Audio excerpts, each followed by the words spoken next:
Nadiskaril ang isang tren ng LRT2 sa Santolan Station kagabi kaya nagpapatupad ng limitadong operasyon ngayong umaga nasa habing linya ng tren.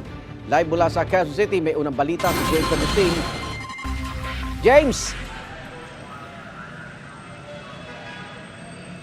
Igang, good morning. Nanatili limitado yung operasyon itong LRT Line 2 dahil nga nagkaproblema yung isang tren nito. Sa abiso ng LRTA mula Recto hanggang Cubao at pabalik na muna ang biyahe ng mga tren. Sa inisyal na impormasyon mula kay LRT Administrator Attorney Hernando Cabrera, bandang alas 10:30 kagabi nang maderail ang pinakahuling tren na papasok sa Santolan Station.